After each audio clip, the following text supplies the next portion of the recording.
हुआ है, वहां पर भीमाल पैन ने दर्शन किया और वहां से भी निकल के पुनः आगे की ओर बढ़ जाता है। पीछे पीछे दोनों बहनी बहन चली गई। बिमलाई दाई अपनी छोटी बहन से कहने लगी, हे दीदी, मुझसे तो यहाँ से एक पग भी नहीं चला जाता, तुझे जाना हो तो जा, लेकिन मैं नहीं जाऊंगी। समलाई दाई सोचने लगी, चलो कम से कम इससे छुटकारा तो पूछा, मेरा काम बन ही जाएगा।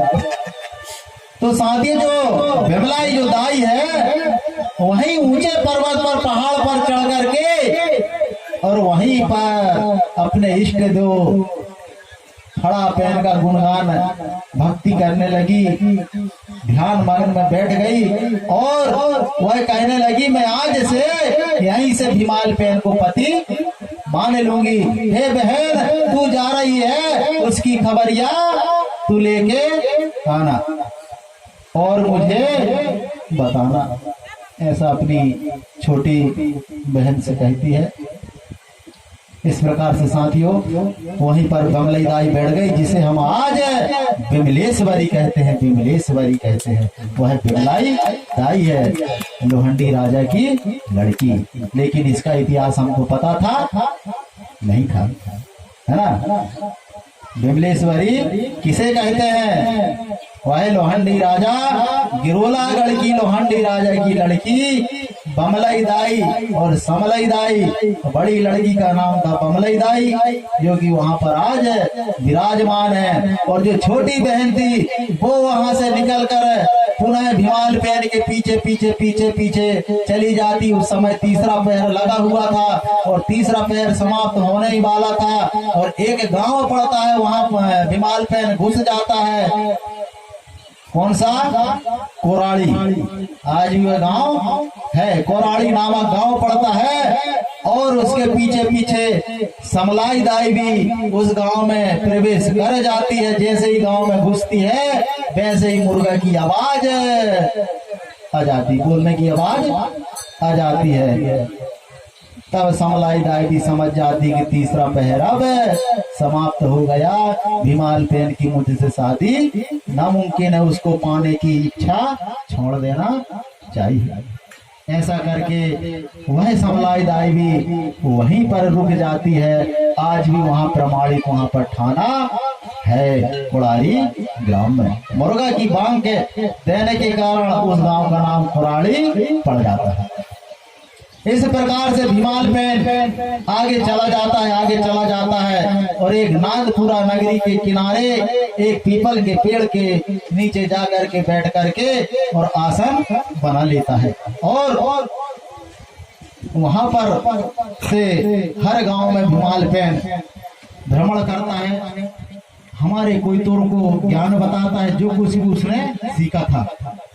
तंत्र सिखाता है, मंत्र सिखाता है, गांव गांव में जाकर के लाठी चलाना सिखाता है। आज हम लाठी यहाँ बनता है, किसी को लाठी खेलते है ना, लाठी चलाना, तलवार चलाना, भाला चलाना, कुश्ती लड़ना,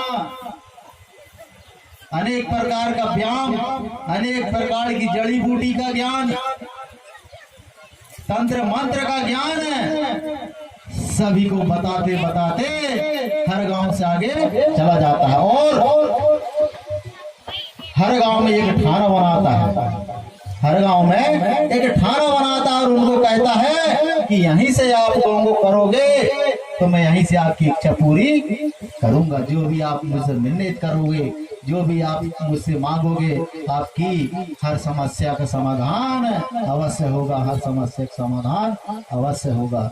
इस प्रकार साथियों हर गांव का ठाना उसके आज भी मिलेंगे। भीमाल पैन का ठाना आज भी हर गांव में मिलेगा।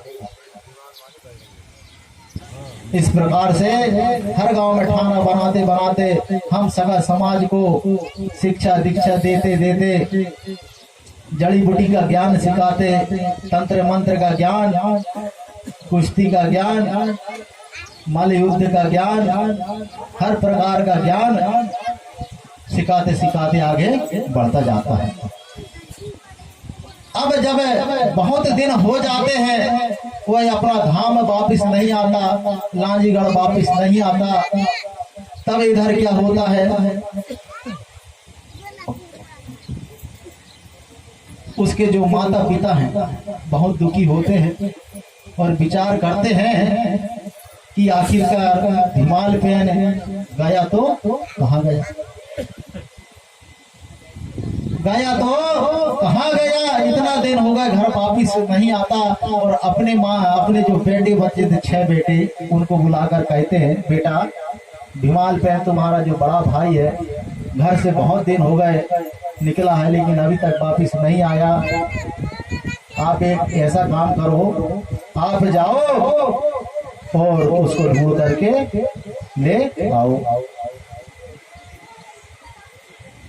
इस प्रकार से 6 भाई बड़े खुश होते हैं और खुशी खुशी अपने माता पिता से आशीर्वाद लेते हैं कि हम हमारे भाई को ढूंढने के लिए जा रहे हैं। ऐसा करके अपने अपने दिल में बहुत खुश होते हैं और अपने भाई को ढूंढने के लिए निकल जाते हैं, अपने भाई को ढूंढने के लिए निकल जाते हैं।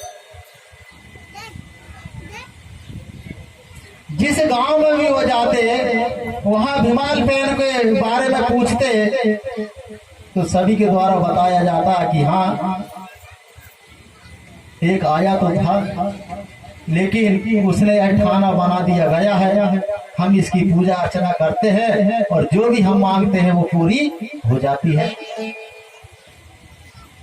पुनः उसके जो भाई थे 6 दूसरे गांव में जाते हैं, वहां जाकर पूछते हैं कोई हिमाल पेन नाम का कोई व्यक्ति आया था क्या,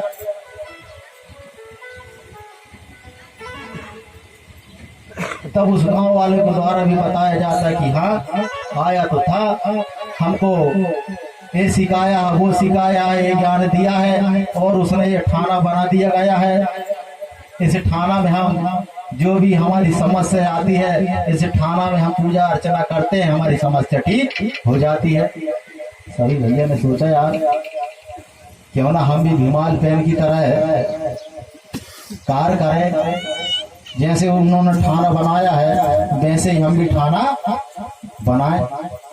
ऐसा उनके मन में भी जिज्ञासा हुई और वे भी अपनी अपनी ठाना बनाने के लिए और हिमाल पेन की राह में चलने के लिए उन्होंने भी सामाजिक सेवा करना प्रारंभ कर दिया, सामाजिक सेवा करना प्रारंभ कर दिया। जो भी ज्ञान था हम सभी को अवंशी को बताने लगते हैं और आगे बढ़ते जाते हैं।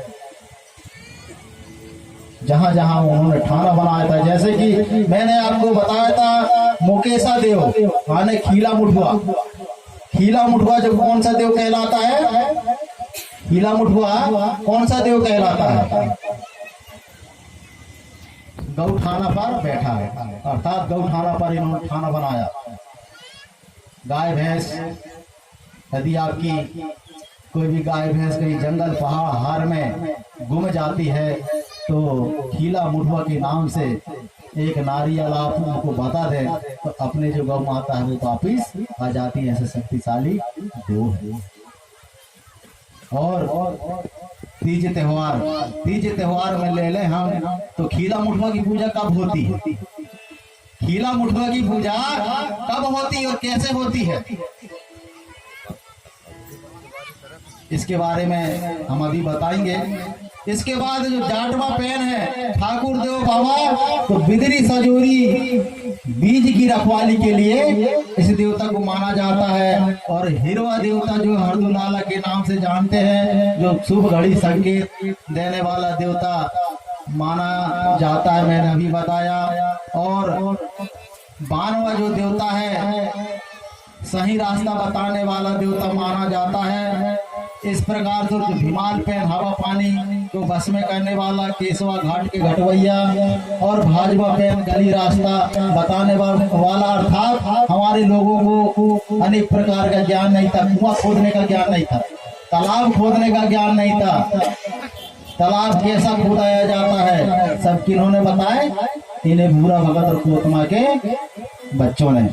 कुआं कैसा खोदा जाता है उसका ज्ञान किसने बताया, इन्होंने बताया कि किस तरह से कुआं खोदा जाता है तब से हम कुआं खोदते, हमको कुआं खोदने का ज्ञान नहीं था, हमको तालाब बनाने का ज्ञान नहीं था।